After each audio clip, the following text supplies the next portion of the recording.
পুলিশের নির্দেশ ছিল শনিবার অর্থাৎ আজকে বেলা 11টার মধ্যে বোলপুরের এসডিপি অফিসে হাজিরা দিতে হবে, কিন্তু নির্ধারিত সময় গড়িয়ে যাওয়ার পরেও হাজিরা দেননি। পুলিশকে ফোন করে গালাগাল এবং হুমকি দেওয়ায় অভিযুক্ত অনুব্রত মণ্ডল। ঠিক এই প্রেক্ষিতে শনিবার দুপুর 12টার মধ্যে তৃণমূল নেতাকে দ্বিতীয় নোটিশ পাঠিয়েছে পুলিশ, আর তাতে বলা হয়েছে রবিবার বেলা 11টার মধ্যে তাকে সশরীরে বোলপুর এসডিপি অফিসে হাজিরা দিতে হবে। শুক্রবার নোটিশ দেওয়া হয়েছিল অনুব্রত মণ্ডলকে হাজিরা দেওয়ার জন্য, কিন্তু সেই হাজিরা তিনি এড়িয়ে যান এবং আইনজীবীরা আসেন। সূত্র মারফত যেটা জানতে পারা যাচ্ছে যে তিনি অসুস্থ, তাই তিনি হাজিরা দেননি। পুলিশের তরফ থেকে কিন্তু দ্বিতীয় স্টেপ নেওয়া হয়েছে, এমনকি রবিবার, আগামীকাল রবিবার সকাল 11টার সময় কিন্তু দেখা করতে বলা হয়েছে অনুব্রত মণ্ডলকে। তাহলে যে আজকে যে হাজিরা দিলেন না অসুস্থতার যে অজুহাত দিয়ে, কালকে কি হাজিরা দেবেন সেই প্রশ্নটা যেমন উঠছে, তেমনি যে ফোন যে কথা হয়েছিল সেই ফোনটাকে সিজ করা হয়েছে সেটা নিয়েও কিন্তু প্রশ্নচিহ্ন উঠছে, এবং কে এই বিষয়টি ভাইরাল করলো সেই বিষয়টি কিন্তু তদন্তের মধ্যে আসবে।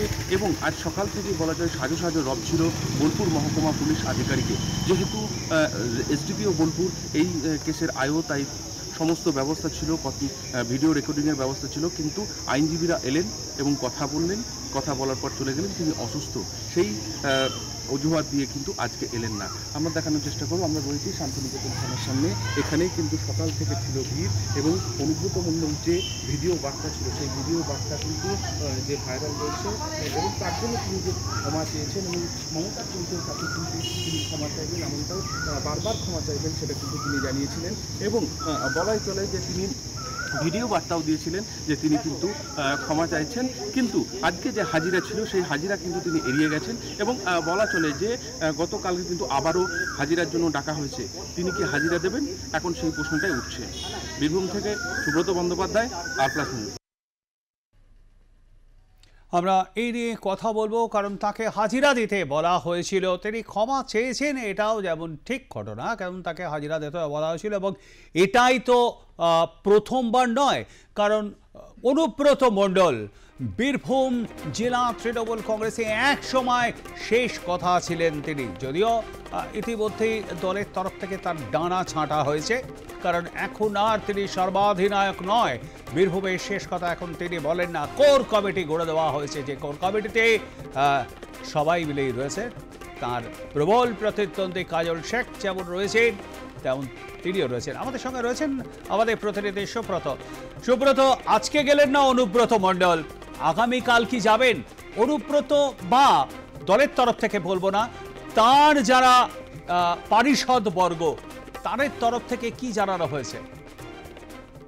দেখো, এখনো পর্যন্ত যেটা সূত্র মারফত জানতে পারা যাচ্ছে যে কালকে কিন্তু হাজিরা দেওয়ার জন্য পুলিশের তরফ থেকে নোটিশ দেওয়া হয়েছে, কিন্তু যেহেতু আজকে অসুস্থতার কারণ দেখানো হয়েছে তিনি হাজিরার জন্য, এবং যে নিয়ম রয়েছে যে গ্রেফতারির আগে নোটিশ পাঠিয়ে 41 এর নোটিশ পাঠিয়ে জিজ্ঞাসাবাদ করা, সেখানে যে সরকারি নিয়ম রয়েছে সেই নিয়ম অনুযায়ী 3টে নোটিশ কিন্তু দেওয়া যায়। সেখানে প্রথম নোটিশে তিনি কিন্তু এলেন না, এবং দ্বিতীয় নোটিশ রয়েছে সেই দ্বিতীয় নোটিশ কিন্তু তার কাছে চলে গেছে। এবং গতকালকে যে হাজিরা, রবিবার হাজিরা দেন কিনা সেটা এখন দেখার বিষয়।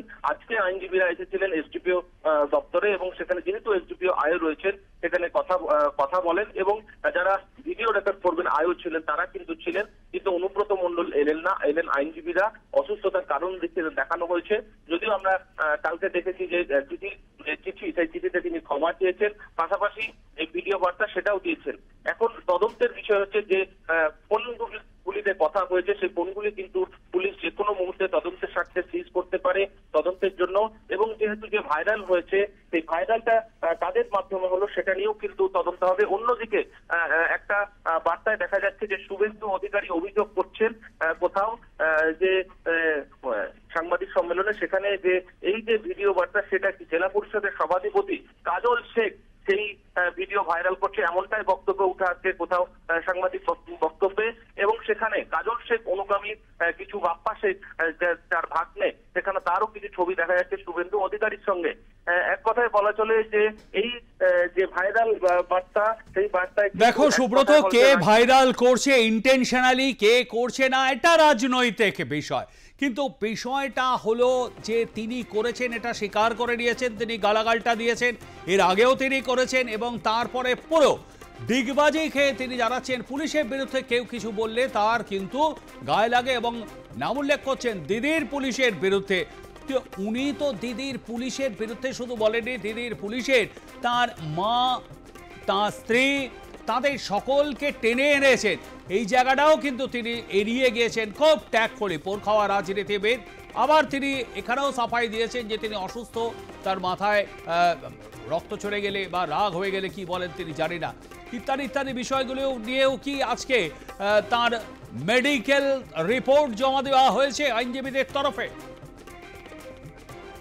তাৎপর্যপূর্ণ প্রশ্ন, এবং সেখানে কিন্তু তিনি যে অসুস্থ রয়েছেন সেই বিষয়ে যে মেডিকেল রিপোর্ট কি পুলিশের কাছে জমা দিয়েছেন সেটা যেমন প্রশ্নচিহ্ন উঠছে, এবং যে ভাষা তিনি ব্যবহার করছেন সেখানে বিরোধীরা কিন্তু গ্রেপ্তারের দাবি করছেন। কেন এখনো পর্যন্ত তাকে গ্রেপ্তার করা হলো না, এবং যে 4টি ধারায় মামলা করা হয়েছে সেখানে জামিন অযোগ্য ধারায় কিন্তু রয়েছে।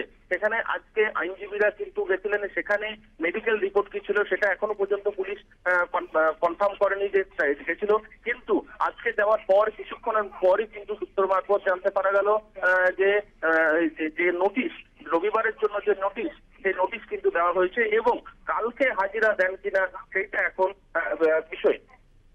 ধন্যবাদ আমাদের সঙ্গে থাকবার জন্য। কথা বলছিলাম আমাদের প্রতিনিধি সুব্রত বন্দ্যোপাধ্যায়ের সঙ্গে।